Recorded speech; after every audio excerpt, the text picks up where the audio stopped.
1절부터 보시겠습니다. 로마서 15장 1절.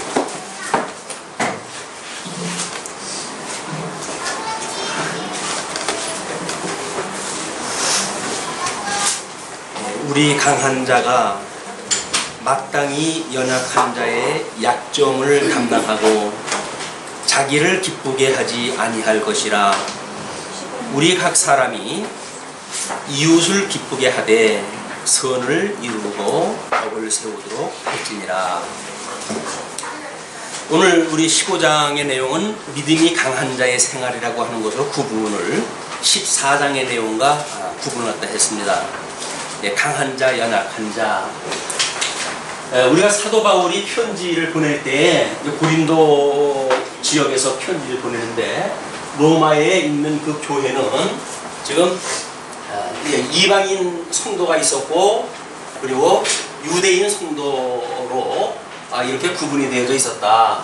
근데 이방인 성도가 더욱 유대인 성도보다 많은데도 불구하고 유대인이 가지고 있었던 기독교의 그때 당시에 구약 성경을 가지고 있었던 사람들이기 때문에 율법이라고 하는 이 기준을 가지고 이 이방인들의 신앙에 대하여 여러 가지로 공격을 하고 비판을 하고 판단하고 하는 문제들이 있었고, 이런 그 교중 바깥에는 믿지 않는 유대인들이 끊임없이 이제 자기네들이 가지고 있는 종교와 이들이 가지고 있는 기독교가 다르다고 하는 것 때문에 공격을 하고 있는 이런 그 상태가 로마서를 기록하게 되어졌을 역사적 배경입니다.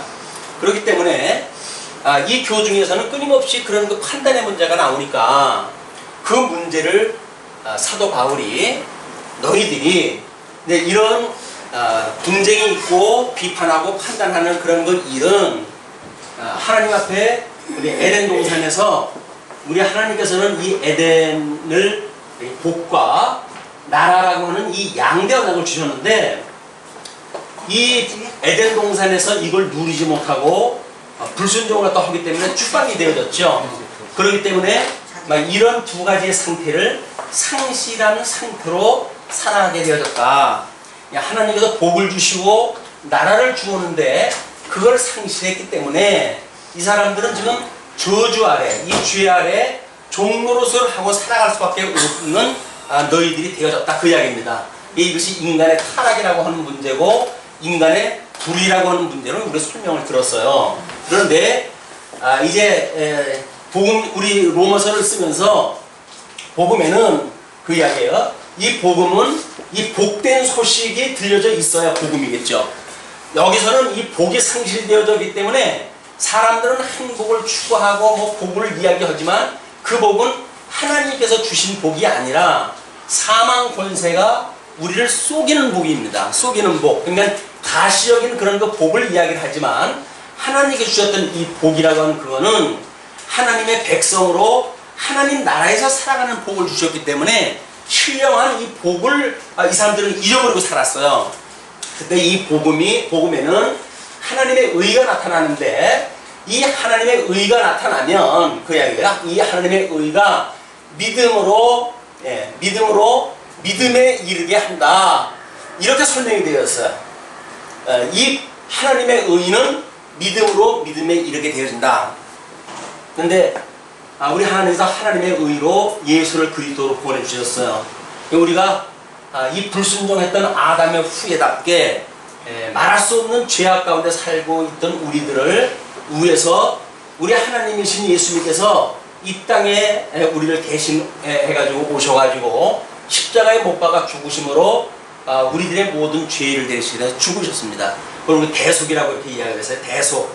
이 대속의 은혜를 입고 예수 그리스도와 함께 부활에 참여한 자들이 주님의 몸된 교회를 이루게 되어졌다고 그런 거 아닙니까? 이 사람들이 있었던 이것이 교회예요. 그러면 이렇게 죽어져 있던 인생들이 지금 예수 그리스도로 말미암아 우리 영이 중생되어졌어요. 이 영이. 그러면 죽었던 영이 살아났다고 하는 그런 우리가 믿음이 있다고 한다면 이 믿음은 어느 믿음에 이르게 되어지냐면 우리들의 육신은 아직도 우리들의 몸은 죄 가운데 있는 거예요. 사망의 법 아래 있어요. 이건 생명의 법 아래 있고 이건 사망의 법 아래 있어요. 그런데 우리가 사도 바울이 이 고민을 했던 것처럼 내가 예수를 믿고 구원을 받았지만 아직도 내가 이 몸으로부터 자유롭지를 못해가지고 오호라 궁고한 자로라고는 고통을 한 것이 사도 바울의 고민이었어요. 그러니까 사도 바울이 이렇게 공고한 자로부터 구원을 받을 수 있는 일은 나 이 죽었던 나를 살리신 하나님께서 나의 몸도 살려주신다고 하는 것을 믿는 것이 사도 바울의 믿음이었어요. 그렇기 때문에 이 믿음이 믿음에 이르게 되어진다는 이야기는 구약에서 언약되어진 대로 예수님을 통해서 이루어진다고 하는 그런 내용일 수도 있겠죠. 또 우리 영이 살아났던 것처럼, 우리 이 영이라고 해서 영이 살아났던 것처럼 우리들의 이 육도 살아날 거라고 하는 것을 믿는 것이 믿음이란 말이에요. 예수를 그리스도로 믿는다는 이야기는 우리가 어떤 죽었던 영만 살아나는 것이, 우리가 이 살아나는 것이 아니라 신앙생활이라고 하는 것은 관념적이거나 어떤 이론 지향적인 거에 머무르지는 않습니다. 그러니까 성도들의 이 자유를 얻었다, 나는 사망으로부터 살아났다, 영생을 얻었다, 예수 그리스도와 연합되어졌다 라고 하는 우리들의 믿음은 이 믿음에 이르게 되어지는 것이 우리 육신의 이런 사망의 법 아래 있는 우리들로 하여금 생명의 법으로 들어가게 하시는 하나님의 의를 만나게 되어졌을 때 우리는 그거를 우리 몸이 구원받는다 이렇게 이야기를 하는 겁니다.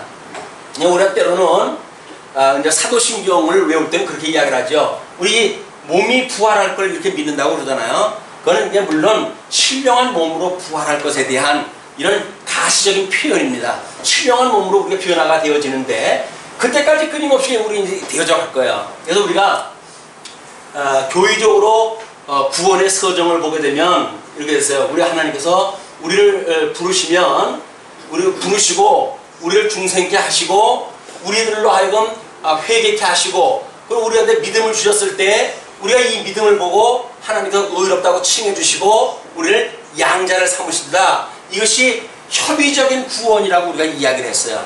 그러면 이 협의적인 구원을 믿는 우리들의 믿음은 이 믿음은 이제 이 몸을 통해 가지고 성화되어지고 견인되어지고 영화되어져 가는 것이 우리가 이 몸에까지 온전하게 이루는 우리 구원의 역사란 말이에요. 광의적인 구원의 역사. 근데 이 믿음에 이르게 되어 있단 말이에요. 그러니까 성도들의 삶은 이래야 된다 저래야 된다라고는 당해서 살아가는 것이 아니라 철저하게 우리 하나님의 의가 나타나서 우리들의 몸도 이렇게 해 간다고 하는 사실을 믿는 믿음에 이르는 신앙 고백이에요.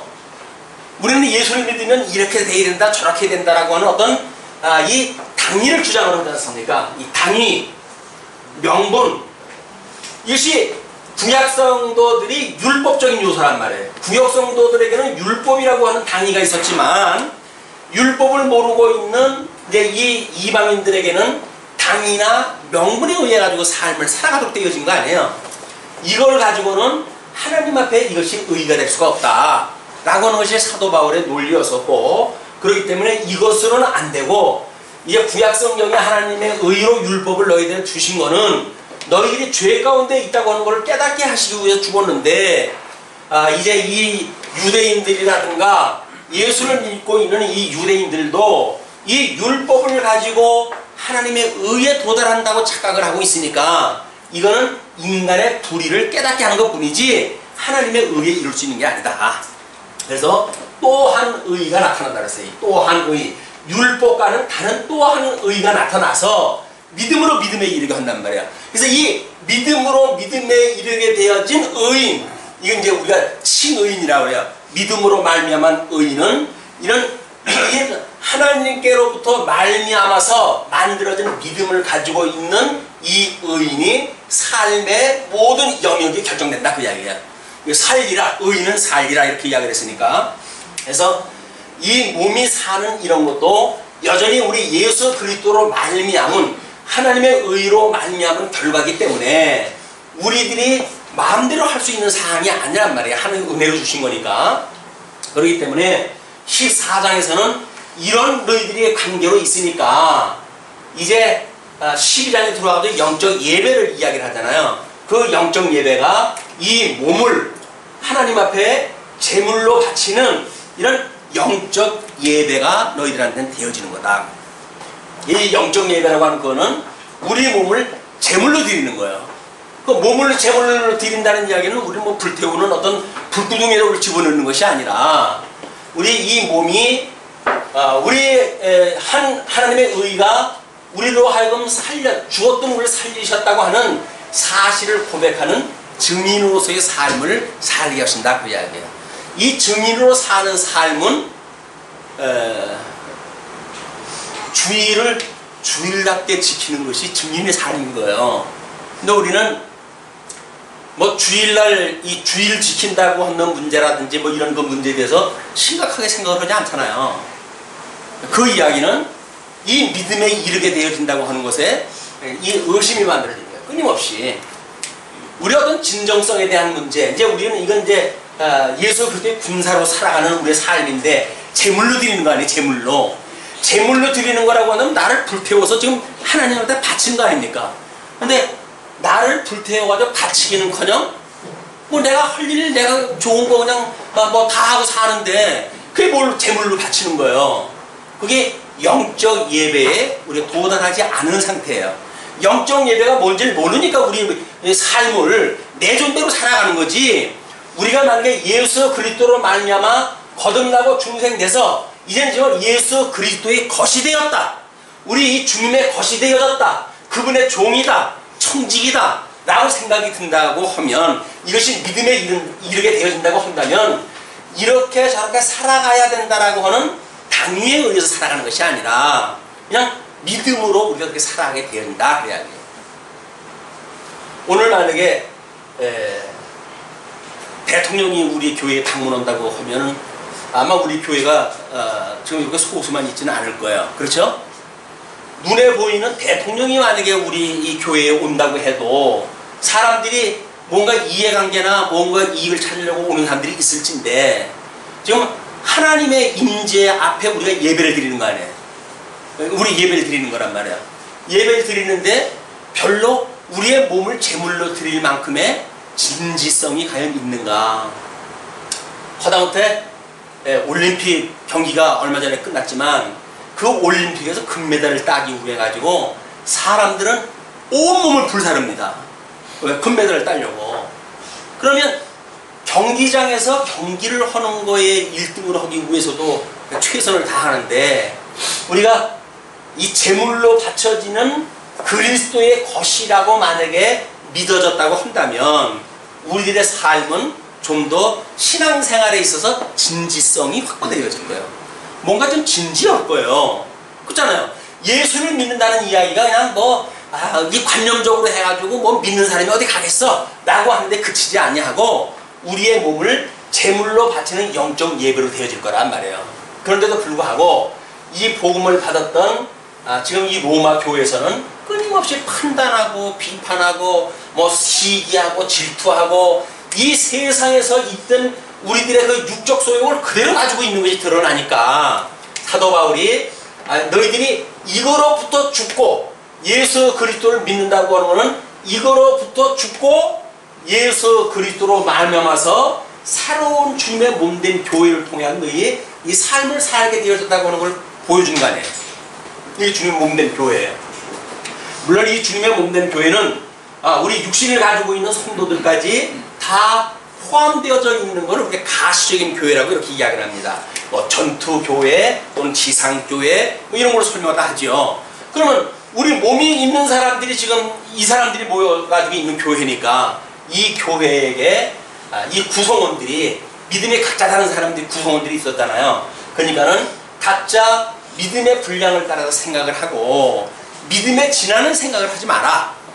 우리는 믿어지지 않는데 이렇게 살아야 된다 저렇게 살아야 된다고 하는 걸로 신앙생활을 한다면 그럼 우리는 무거운 짐을 지고 그냥 신앙생활을 하는 거예요. 우리 예수님은 수고하고 무거운 짐 진 자들은 다 내게로 오라. 내가 너희를 쉬게 하겠다고 그랬잖아요. 근데 우리는 그 그리스도를 만나지 못하게 되면 여전히 주님의 몸된 교회에서 세상에서 지고 있던 지금 그대로 지고 교회 생활을 하는 거예요. 이건 교회 생활이 아니라 종교 생활이다. 종교 생활. 종교 생활에는 구원이 없는 겁니다. 이게 소위 말하는 이 사람들이 종교예요. 이것이 유대교라고 하는 종교예요. 근데 기독교는 일반 사람들이 믿는 이 종교는 다릅니다. 왜? 하나님께서 친히 오셔가지고 당신을 계시하셨던 이런 믿음의 세계이기 때문에 사람들이 추구해가고 있는 이 종교는 다르죠. 그러면 우리 예수님이 만들어진 이 교 중에 이제 각자 믿음의 분량이 따르고 주시는 은사가 따르고 그렇기 때문에 영적 예배라고 하는 것은 하나님의 선한 뜻을 분별해서 믿음의 분량만큼 생각을 하고 주시는 은사를 따라 살아가는 것이 영적 예배다 라고 정의가 되어졌잖아요. 그러면서 이제 14장에 들어와가지고는 믿음이 연약한 자들에 대하여 제가 오늘 카페에 한 줄 쓰기에다 그렇게 써놨어요. 지난주에는 믿음이 연약한 자의 생활이라고 하는 것을 상고하였습니다.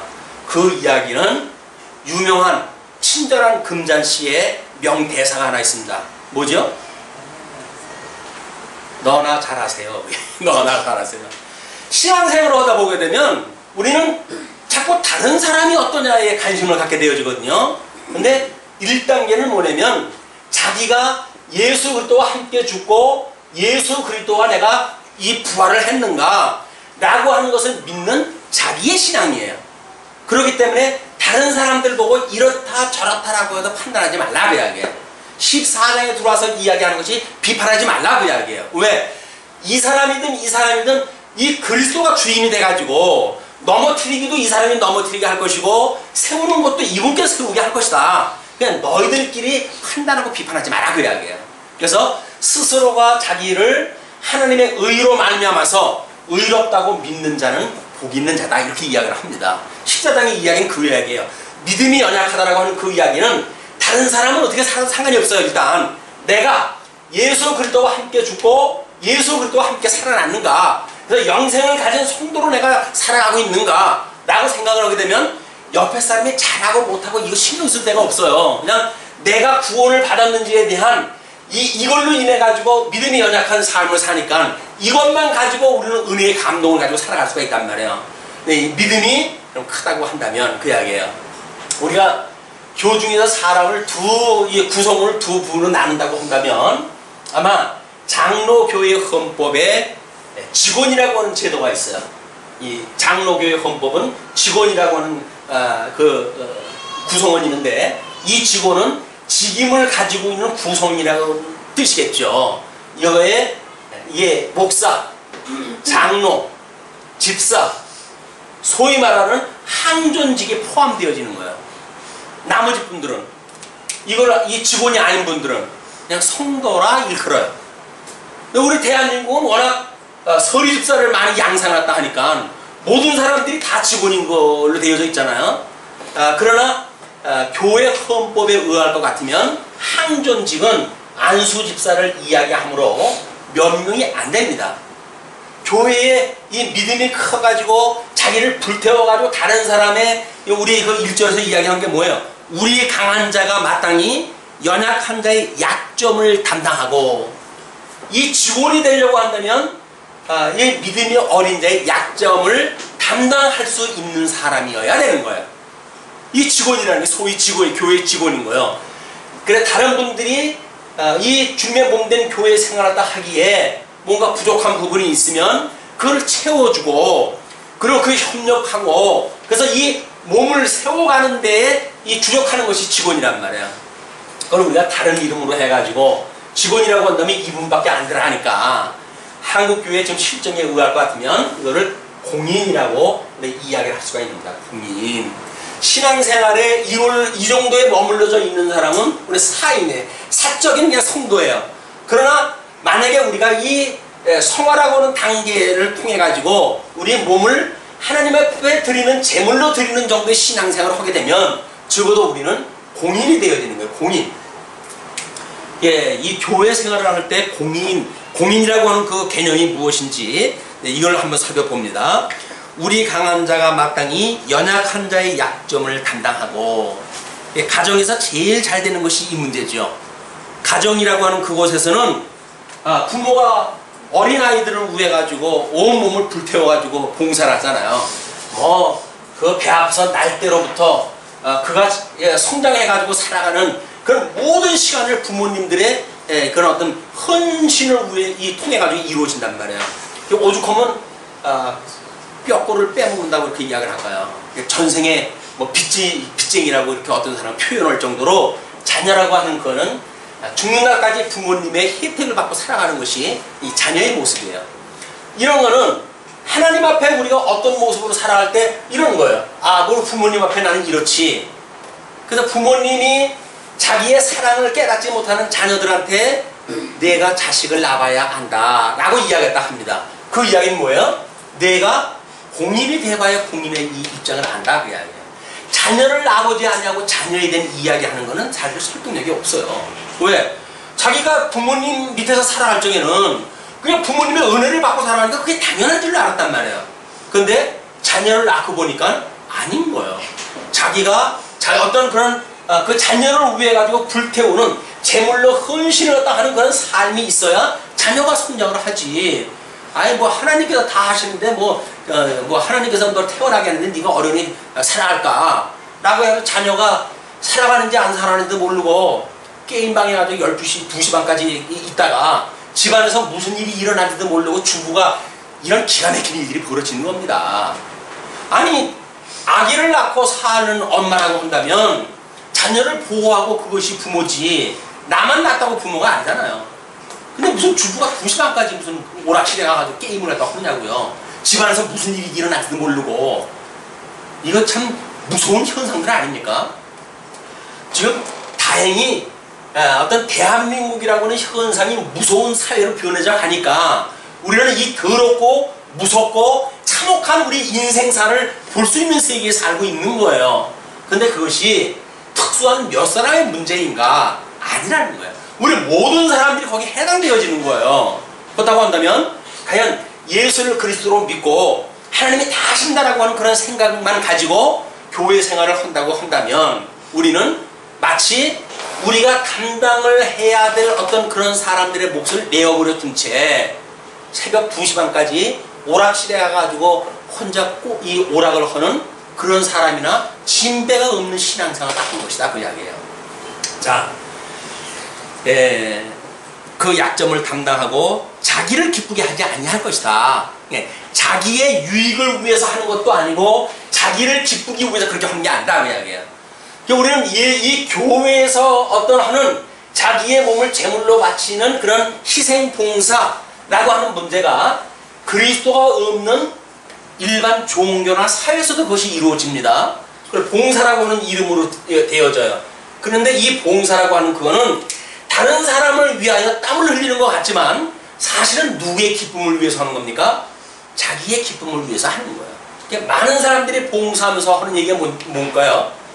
내가 무엇인가 도와주러 왔는데 오히려 내가 많은 것을 배우고 돌아갑니다 라고 이야기를 해요. 자기한테 유익이 있는 거예요 이거는. 그러나 우리가 예수를 그리스도로 믿고 하나님의 의로 말미암는다는 이야기는 자기 의를 위해서 하는 게 아니에요. 자기를 기쁨을 위해서 하는 것도 아니에요.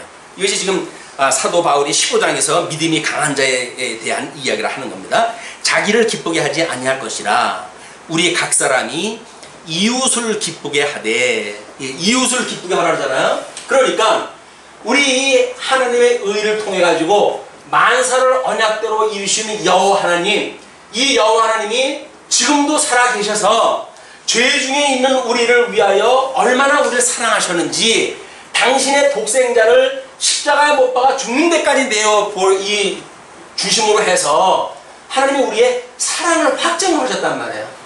그러니까 사랑을 받지 않는 사람들은 사랑을 할 수 없는 거예요. 우리 아까 찬송을 불렀던 것처럼 우리가 하나님의 사랑을 깨달은 자만 사랑을 할 수가 있어요. 그 우리들의 이 몸으로 서로 지체 간에 사랑을 갖다 한다는 이야기는 뭡니까? 이 사랑을 한다는 이야기는 하나님과의 사랑이 확인되어진 자예요. 그래서 위로는 하나님을 사랑하고 이웃을 내 몸과 같이 사랑하는 이야기는 하나님의 사랑을 깨닫지 못한 사랑이 교회에 있을 수 없는 거예요. 교회에 만약에 하나님께서 주시는 사랑이 아닌 인간의적인 사랑이 어서 보여진다고 한다면 그건 교회가 아니에요. 그냥 개 모임이에요. 뭐 동아리 서로 어떻게 우리 외로운 사람들끼리 만나가지고 이렇게 공동체로 모여가지고 피차 자기 좀 노력 좀 하고 품앗이 해가면서 이렇게 살아가는 게 주님의 몸된 교회가 아니란 말이에요. 우리는 어떻게 보면 주님의 몸된 교회의 모든 행정을 품앗이 정도로 오해하지는 않았는지 모르겠어요.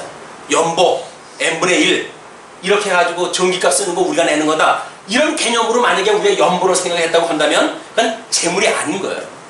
그냥 개 모임에서 개 운용비를 낸 거예요.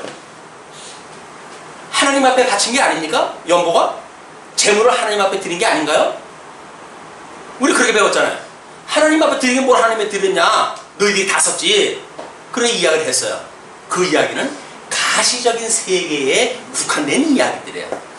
아직도 이 천상에서 여전히 우리를 주님의 몸된 교회를 섭리하시는 이 하나님께서는 우리들로 하여금 우리들의 돈을, 시간을, 노력을 제물로 들어가지고 하나님 앞에 이 의가 이루어졌다고 하는 신앙 고백을 한단 말이에요. 근데 이거를 n분의 1이라고 하는 어떤 합리적인 계산 방법을 통해 가지고 모든 교회의 경제 문제를 설명을 한다든지 라고 하는 문제는 하나님 앞에 살아가는 신앙생활이 아니라 어디서 살아가는 신앙생활이에요? 자기들끼리 살아가는 신앙생활이란 말이에요. 자기네들끼리 살아가는 신앙생활이니까 교회도 필요 없는 거예요. 이제 영상 예배를 통해 가지고 그냥 몇 사람 모아서 성경 공부하면 되는 거지. 하나님 앞에 살아가는 것이 아닌데 직원이 뭐 필요 있어요? 목사가 뭐 필요 있습니까? 그냥 인터넷만 틀게 되면 얼마나 많은 이 목사님들이 강론을 갖다 하는데 왜 교회에서 성도들이 모여가지고 연불을 내가지고 목사를 먹여 살려야 되느냐, 이런 지론이 나오는 거예요. 목사를 먹여 살리는 걸로만 이야기 나온다고 한다면 그 이야기는 이미 막가자는 이야기예요. 막가자는 이야기예요. 아니 교회에서 연보하는 것이 목사를 먹여 살리기 위해서 연보를 하다 하는 겁니까? 이 진리를 지키고 진리를 보수하고 이거를 위해서 우리가 연보를 하다 하는 거지. 겨우 목사 이 목구멍에 넘어가는 밥을 위해 가지고 만약에 연보를 한다고 한다면 연보하는 사람도 불쌍하고 그걸 먹고 사는 목사도 층은 짝이 없고 그런 거예요. 하나님 앞에 살아가지 않는 거라고 한다면 이건 이미 이 기독교가 아닙니다. 그냥 종교 생활이에요. 시주 받아가지고 적당히 그냥 운용들 해가면서 살아가는 거지 주님의 몸된 교회는 그런 것이 아니다.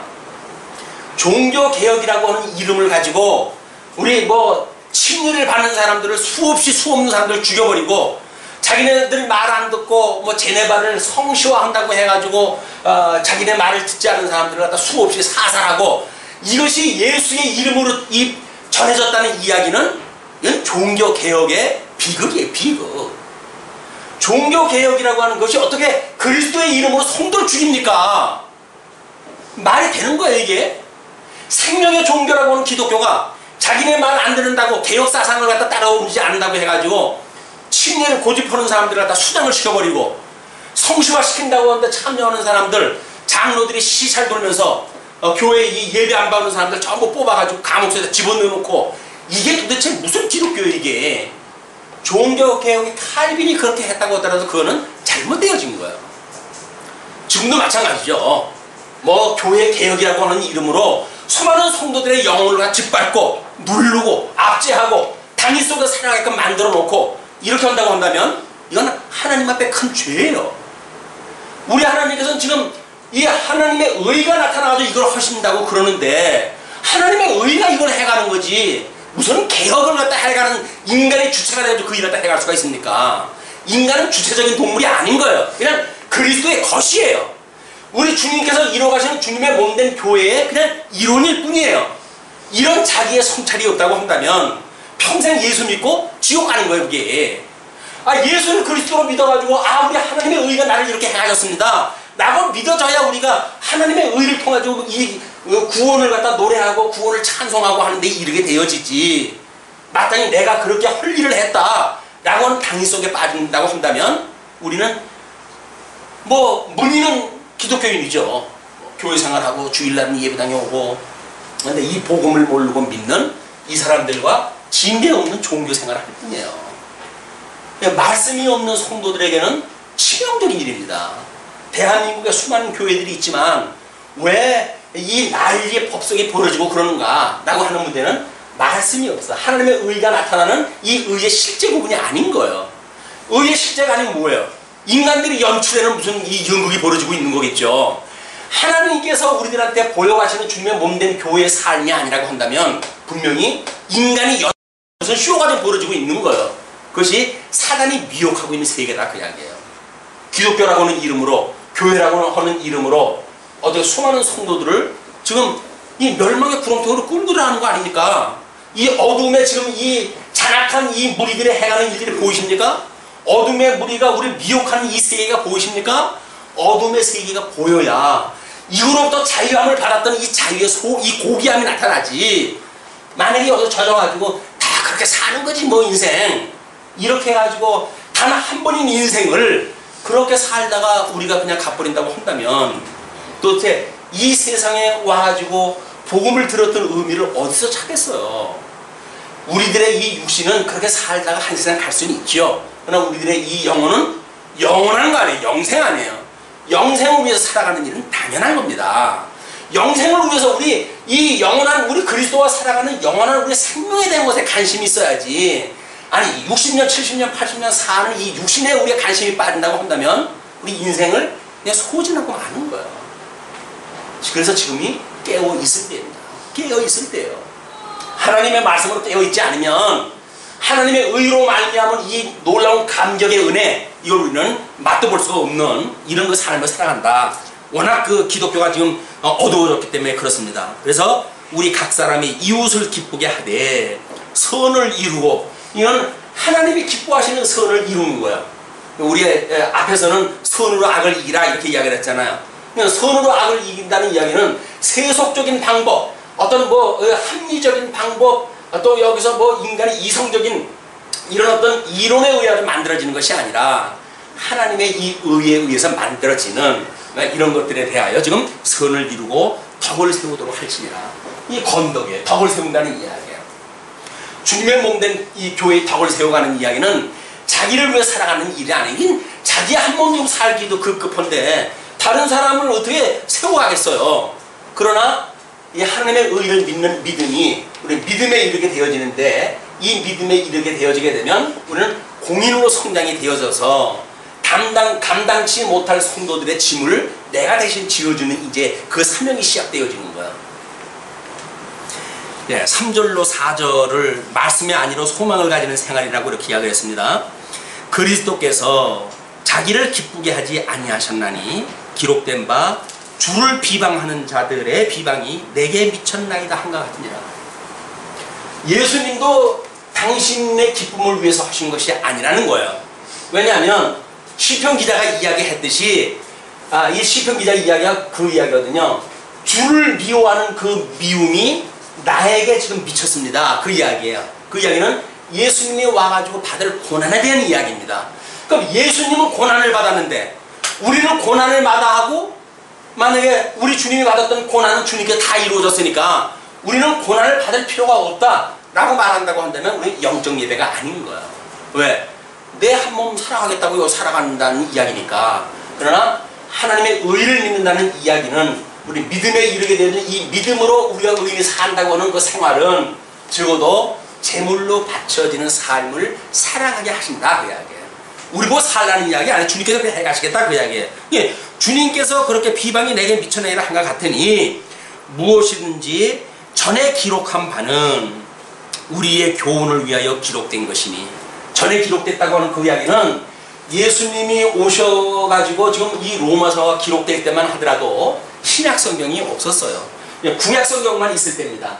이 구약 성경에 대한 이야기예요. 이 성경이 우리들에게 뭔가 교훈을 위해서 썼다 그래요. 그 교훈은 윤리적이고 도덕적인 삶에 대한 교훈이 아니라 진리에 대한 교훈이란 말이에요. 진리가 무엇인지 막 그것에 대한 교훈이기 때문에 기록된 것이다. 교훈을 위하여 기록된 것이니 우리로 하여금 인내로 또는 성경의 안위로 소망을 가지게 함이니라. 자, 우리 이 구약 성경에서 모세 오경이 언약되어진 대로 선민국가가 이루어졌잖아요. 이제 선민국가가 어떻게 이루어졌습니까? 창건되어지고 궁극되어지고 유수되어지고 회복되어졌다 그랬어요. 그러면 하나님의 나라가 이렇게 언약되어진 나라인데 창건, 분국, 유수, 회복이라고 하는 파란만장한 이 삶을 통해 가지고 선민국가가 지금 이루어졌잖아요. 그런데 우리는 구약성경이 완성되어지고 구약성경대로 우리 주님이 오신 걸 보았어요. 예수님이 성육신하고 고난을 받으시고 십자가에 못 박아 죽임을 받으시고 사망으로부터 부활을 하시고 라는 성경의 내용대로 이루어지신 예수 그리스도의 사역을 확인했어요. 그렇다고 한다면 이 사람들의 이 파란만장한 선민국가를 이루어지는 역사가 아무리 고통 중에 있다고 하더라도 이루어진다 안 이루어진다? 이루어지는 걸 확인되었단 말이에요.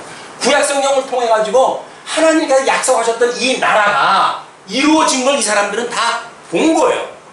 우리 예수님께서 그의 의와 나라를 구하라고 그랬잖아요. 그러니까 우리 주님이 하나님의 의와 나라로 오신 분이에요. 오셔가지고 이분이 이루신다고 하는 사실을 구약성경에서 이루어졌던 이 사건을 가지고 소망 중에 지금은 비록 이렇게 미숙한 관계에 있어가지고 유대인들한테 핍박을 받고 비난을 받고 그러는 성도로 살아갈지 몰라 이방인들이. 그럼에도 불구하고 구약성경이 이렇게 이루어진 걸로 보아서 이거는 필시 이루어진다. 우리 하나님은 만사를 언약대로 이루시는 분이니까 이렇게 모세 오경에서 언약되어진 대로 주님의 몸된 교회가 이루어졌듯이 우리 예수님께서 주님의 몸된 교회를 이루실 거라고 하는 믿음을 갖게 되신다. 자, 그러면서 이제 5절로부터 7절까지 뜻을 이루시는 주의 영광을 찬양하는 생활이라고 이렇게 이야기를 합니다. 이제 인내와 안위의 하나님이 너희로 그리스도 예수를 본받아 서로 뜻이 같게 하여 주사. 이걸 깨달았어요. 이걸 깨달았어요. 그래서 이 주님이, 이 주가 그리스도라고 하는 걸 다 믿게 됐어요. 이분이 이 주님이고, 그리고 이 하나님의 아들이라고 하는 사실을 믿게 됐어요. 예, 주는 그리스도시요, 예, 주는 그리스도시요, 살아계신 하나님의 아들이십니다. 베드로가 이걸 고백을 했잖아요. 아까 우리 중등부 찬양했던 내용이 그 이야기입니다. 베드로가 고백했던 것처럼 우리가 주는 그리스도시고 살아계신 하나님의 아들입니다 라고 하는 이 고백을 우리들이 하는 거예요. 예수의 이 사랑을 깨달은 자들이 지금 이런 고백으로 산단 말이에요. 그냥 이런 그 고백을 하는 것처럼 그 이야기죠. 이 말씀으로 인해 가지고 안위의 하나님이 너희로 이 그리스도 예수를 본받아 서로 뜻이 같게 하여 주사. 이 하나님의 선하신 뜻이 뭡니까? 이 뜻이 이 언약대로 이루어지는 역사예요. 양대 언약을 이루어가시는 하나님의 섭리를 통해 가지고 하나님은 이 모든 만사를 작정하고 예정하시고 작정하고 예정하신 대로 언약을 하시고 언약대로 이루실 여호와시구나 라고 하는 걸 깨닫고 이분을 경외하는 것이 인생의 본분인 거예요. 삶을 살아가는 것이 인간이 자기의 어떤 발전을 위해서 살아가는 것이 아니라 자기의 뜻을 실현하기 위해서 살아가는 것이 아니라 우리 여호와 하나님이 여호와이심을 깨달아 믿어 알고 그분을 경외하는 것이 인생의 본분이란 말이에요. 근데 이 미혹의 세계는 끊임없이 우리를 유혹을 하잖아요. 야, 어떻게 인생을 그러고만 사냐? 이 좋은 세상을 어떻게 하나님만 믿고 사냐? 여기서 우리들의 이런 어떤 이상도 실현을 갖다 하고 이렇게 살아가야지. 가족이 너 밥 먹여주냐? 왜 가족을 위해서 그렇게 해야 되냐?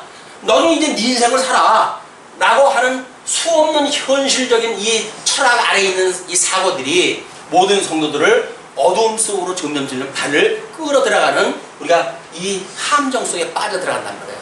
하나님의 말씀을 잃어버리게 되면 우리는 이 함정 속에 헤어날 방법이 없어요. 그러나 우리가 이렇게 하나님의 말씀을 상고할 때마다 죽었던 우리를 살려셨던 주님인데 우리들이 사망의 권세 아래에 있어서 끊임없이 지금 이 철학으로 또는 잘못되어져 미혹되어져 있는 어떤 신앙의 세계로 우리가 미혹당한다 할지라도 함정 속에 우리를 사로잡아 간다고 할지라도 우리를 온전케 하시는 주님께서 우리를 어떻게 하신다? 온전케 하신다는 거예요. 온전케 하시는 그분, 우리 주 예수 그리스도, 온전케 하시는 예수를 표대로 향해 가지고 다른 박질하는 우리는 경주자들이에요. 근데 경주자가 뭐 조그만 동네 축구를 갖다 해도 이기려고 우리는 사생결판을 하잖아요. 오늘 혜진이 아버님 운동을 하셨다면요, 그 운동해가지고 점수가 다른 사람이 떨어지게 되면 확 깨나실거려. 그래도 만약에 다른 사람들이 하지 못했던 멋있는 점수를 떠올렸다. 그거 아마 전화 올 거야. 나 오늘 1등 했어. 아니, 자그마한 골프공 구멍에다 하나 넣었는데도 불구하고 그 기쁨이 충만해가지고 여보 나 1등 했어. 에? 이거 한 번에 이 공을 갖다 거기 넣었다는 거 아니에요? 지금 1등을 넣었다는 거 아니에요? 그걸 가지고 기뻐가지고 전화를 갖다 하는데 우리는 예수 그리스도로 말미암아 구원을 받았어요. 자, 어떻게 이걸 어떻게 살아가는 겁니까? 그러면 아니 이 기쁜 소식을 이웃에 자멸가에서 전화했다. 야, 나 1등 먹었어. 나 예수 그리스도로 말미암아 구원을 받고 하나님의 의에 참여가 되어졌고 그분의 나라에 참여되어진 하나님의 백성이 되어졌어 라고 해가지고 전화를 했다 할 거 아니겠어요. 그것이 교회에서 해가는 진리의 전승의 문제란 말이에요. 그게 전도의 문제지. 우리들의 구원의 감격이 없이 무슨 다른 사람한테 전도를 합니까? 금반지 타려고요? 당연히 여기서 신앙생활 하는 거예요. 구역장이 돼가지고 어쩔 수 없이 그냥 이걸 해야 되고 라고 한다면 그건 종이에요, 종. 아니 예수님이 우리를 자유롭게 했는데 왜 우리가 목사의 종이 돼야 되냐고요? 난 이거 알다가도 모를 일 아니에요? 우리는 목사의 종이 아니에요. 그리스도의 종이지. 그리스도의 종이 되면 그리스도의 뜻이 무엇인가를 분별해가지고 그 뜻을 따라 살아가는 것이 성도의 삶이지. 교회의 리더가 목사가 이렇게 하십시오 저렇게 하십시오 라고 해서 줄레 따라하는 것이 신앙생활이 아니란 말이에요. 여러분들은 여러분들의 주인을 따라 살아가는 거예요. 목사가 여러분들의 주인이 아니라니까요. 목사는 다만 성경을 먼저 깨달았기 때문에 또 가르쳐 주시는 은사를 주셨기 때문에 이 은사를 실현하는 것 뿐이에요. 실현하시는 하나님의 의의 현장이에요. 하나님의 의가 드러나는 실현의 현장이란 말이에요. 그냥 저 사람은 하나님을 가르치는 은사를 받았더니 그걸 가르치네. 하나님의 의가 지금 드러난 거예요. 삶으로 드러나는 거예요. 그게 신앙고백을 하며 살아가는 거예요. 이것이 우리의 신앙생활인데 그걸 놓치고 사는 사람들이 이렇게 되어지니까 이제 이 인내와 안위의 하나님이 너희로 예수 그리스도를 본받아 서로 뜻이 같게 하여 주사 한 마음과 한 입으로 하나님 곧 우리 주 예수 그리스도의 아버지께 영광을 돌리게 하려 하노라. 우리는 이 영광을 돌리는 일 하나님께서 필요되어진 인간들이 이렇게 하고 저렇게 하는 걸 통해 가지고 영광을 받으시는 분은 아니잖아요. 이분은 자기의 영광을 계시하신 분이란 말이에요. 그래서 이 어두움 자체가 하나님의 영광이에요. 이 빛은 빛대로 하나님의 영광이에요. 문제는 우리들이 어둠의 영광으로 드러나는가 빛의 영광으로 드러나는가가 문제지. 하나님께는 빛이나 어둠이 일반입니다. 하나님께서는. 근데 우리는 하나님 앞에 기도할 때 우리 성도가 이 어둠에 있으면 하나님의 영광이 이것이 나타나지 않지 않습니까? 라고 하는 이야기를 가지고 하나님을 협박을 했다 하는데 하나님은 그런 이유가 하나도 없어요. 그냥 하나님은 어둠의 사람들은 어둠에 살게 하는 것이 하나님의 영광이 드러나는 거예요.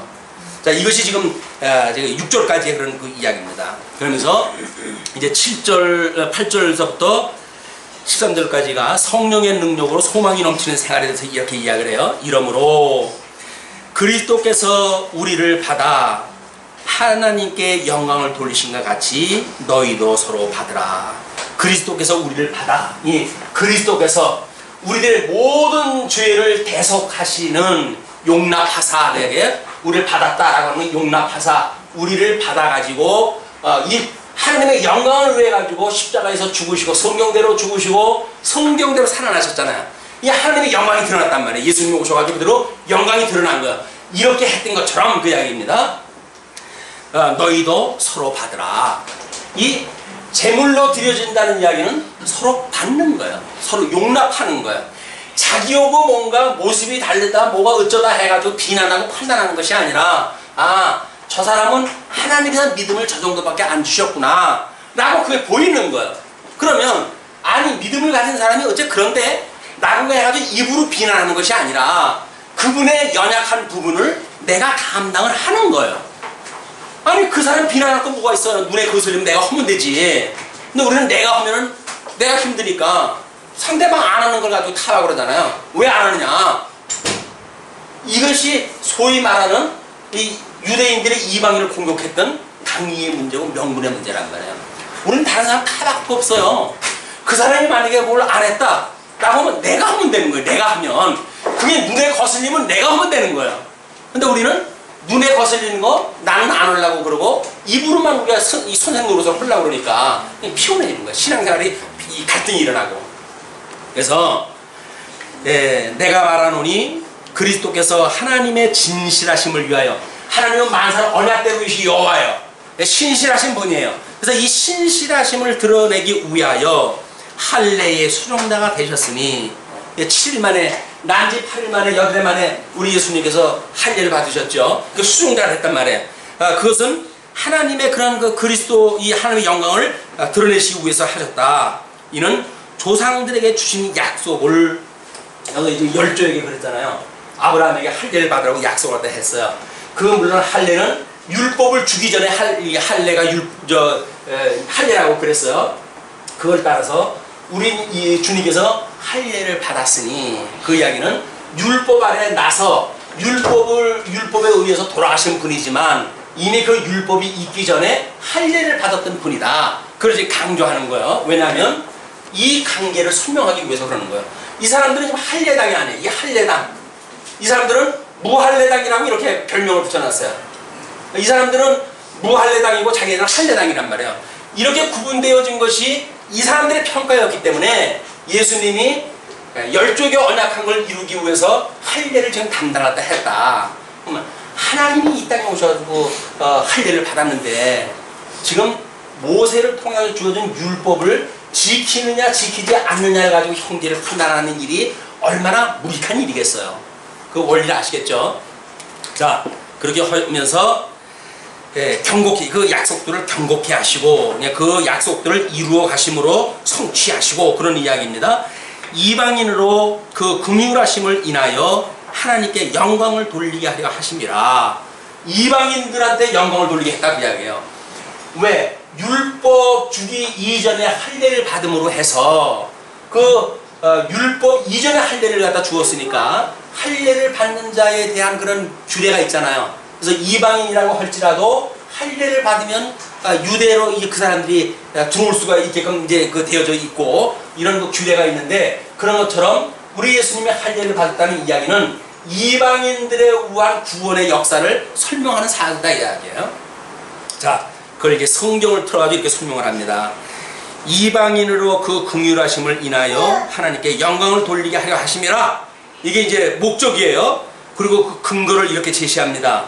이러므로 내가 열방 중에서 주께 감사하고 주의 이름을 찬송하리로다.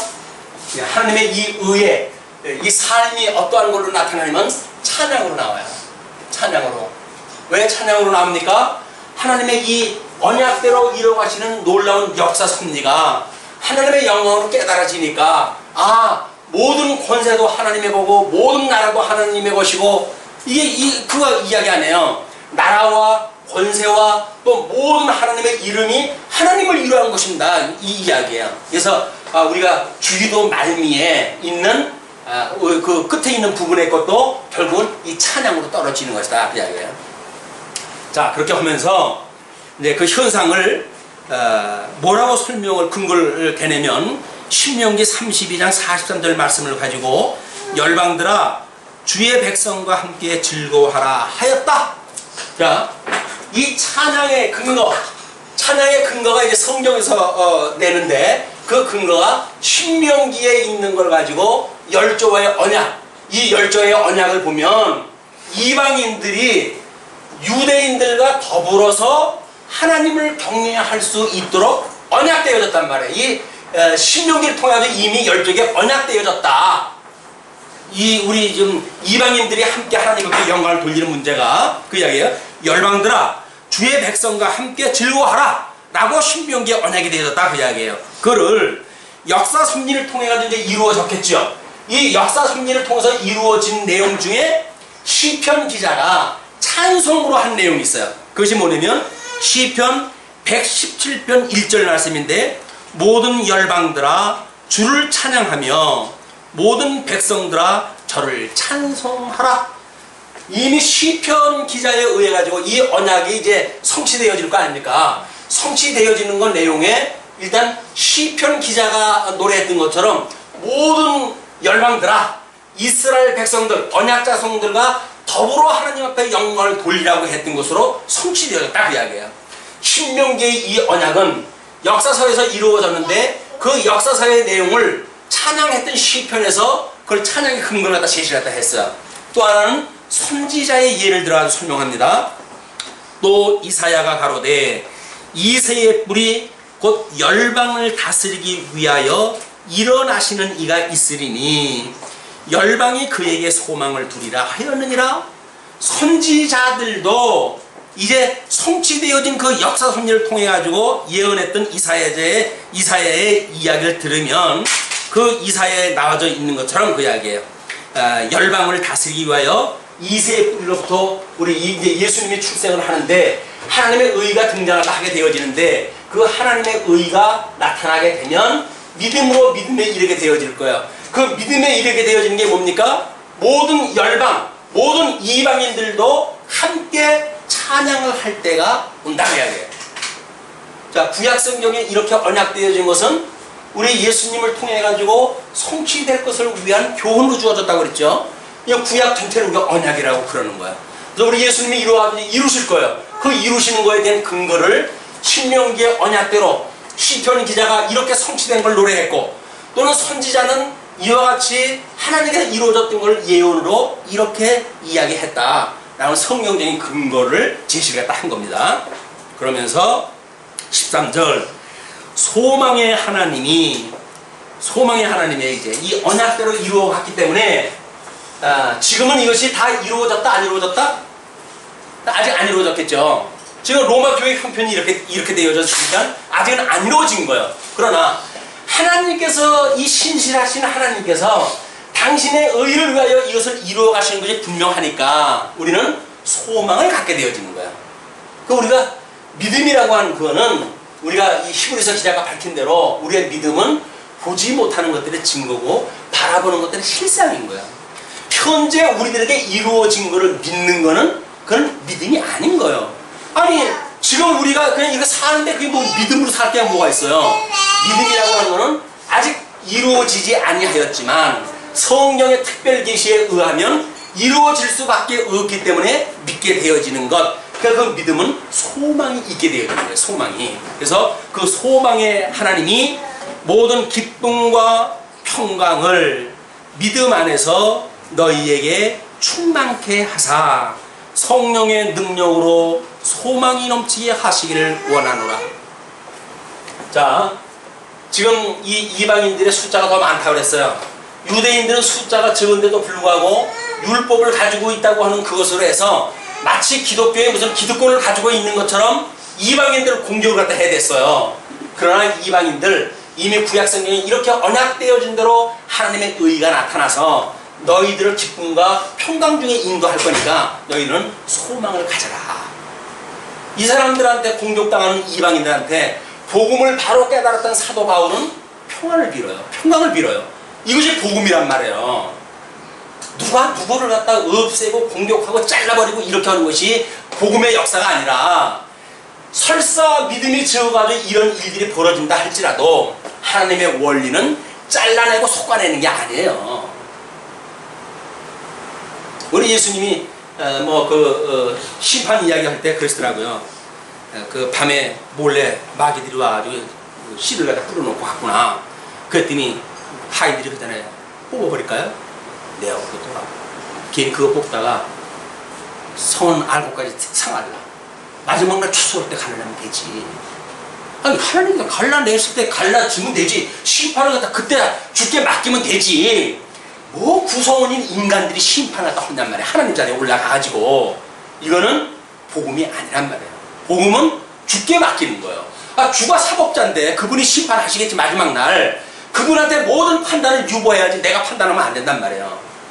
네, 판단하지 않아야 된다고 하는 것이 당이나 명분으로 만약에 우리가 갖게 되어지게 되면 우리도 믿음으로 말미암은 삶이 아닌 거예요.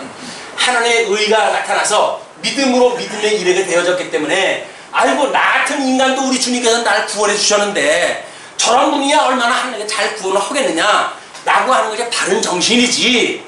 아유 나는 구원 받을 만한 사람이 구원받았고 저 인간은 도대체 구원받을 만한 못한 인간인데 구원을 받았다 라고 말하는 이야기는 1만 달란트 탕감 받은 사람이 아닌 거예요. 그러니까 100데나리온 빚진 자를 갖다 용서를 못하죠. 1만 달란트 탕감 받은 사람은 100데나리온 빚진 자의 빚에 대하여 탕감을 하고도 남는 거예요. 그것이 인지상정이고 복음의 원리인 거예요. 자기는 깨끗한 사람인 것처럼 해가지고 온통 모자라는 사람을 비난하고 비판하고 이렇게 하는 그 이야기는 하나님의 의로 오셨던 이 의를 우리가 모르기 때문에 그렇다. 그러니까 주님의 몸된 교회는 당이나 명분으로 되는 것이 아니라 하나님의 의에 실제로 드러나는 겁니다. 하나님의 의가 실제로 드러나는 거예요. 우리 삶은 하나님의 의로 드러난 실제예요. 하나님의 의가 무엇입니까? 그냥 우리 삶으로 드러난 실제예요. 믿음의 이 성도들의 삶이라고 하는 건 그리스도의 구속사역. 그래서 성령께서 이 몸을 굳게 세워가시는 덕을 세워가는 걸로 해서 하나님의 의를 드러내신다. 하나님의 의를 어떤 모습입니까? 우리 삶을 보게 되면 하나님의 의를 볼 수가 있는 거예요. 근데 만약에 우리가 복음적인 삶이 아니라고 한다면 내가 열심히 해가지고 구원에 이른다고 하는 생각을 가지고 있다고 한다면 우리는 하나님의 의를 모르는 거예요. 자, 우리는 이제 어떻게 보게 되면 로마서를 통해 가지고 이 하나님의 의에 대한 전체 의미를 다 확인을 했어요. 이제 다음 이제 나머지 15장 나머지 부분하고 16장 부분에서는 당부라든지 이런 그 내용이기 때문에 이 범위는 좀 많다고 할지라도 다음 시간에 마무리를 할 계획입니다. 그렇게 해서 만사를 하나님께서 주셨던 복과 나라를 양도하라고 했는데 주셨던 복은 하나님의 의로 이걸 이루시고 또 이 나라는 우리 하나님의 나라로 오셨던 이분에 의해서 이 나라가 회복되어진단 말이에요. 이 복과 나라가 회복되어지는 것이 이것이 주님의 몸된 교회를 통해서 배워가는 것이 우리 교회 이상인 거예요. 뭘로? 하나님의 의의 영광을 배우고 익히는 교회, 하나님의 기업의 영광을 배우고 익히는 교회, 그리고 하나님의 계시의 영광을 배우고 익히는 교회가 우리 교회가 지향하는 복음의 교회다. 그래서 우리는 그거를 배우고 익히는 데 의미가 있지 뭘 하느냐 안 하느냐 달성하느냐 달성 못하느냐는 하나님께서 때가 되면 다 이루어 가실 거예요. 그거에 목을 메고 됐느냐 안 됐느냐 이것 때문에 스스로 정지하고 스스로 자기를 비난하고 이런 일들은 행복한 사람들의 모습이 아닙니다. 행복한 사람들은 지금 현재 하나님이 이루어 가시는 섭리를 만족하게 여기는 거예요. 설사 내 사업이 망했다고 하더라도 하나님께서 지금 해가심이 믿어지기 때문에 만족해 하는 거예요. 그런데 잘 되는 거는 감사하고 안 되는 거는 하나님 원망하고 이건 하나님의 의의 결과가 아니에요. 하나님의 의의 결과는 신실하신 하나님께서 해가시는 만사를 인정하는 일입니다. 만사를 인정하는 심령의 평강이 흩어져 있는 한 주 동안도 여러분들의 심령을 자유롭게 하고 그 자유가 자기의 자유뿐만 아니라 같은 믿음의 사람들도 그 자유에 함께 참여해서 하나님의 큰 영광을 드러내는 심령의 평강을 지키는 이런 삶이 되어지기를 빌면서 말씀을 드리겠습니다. 기도하시죠.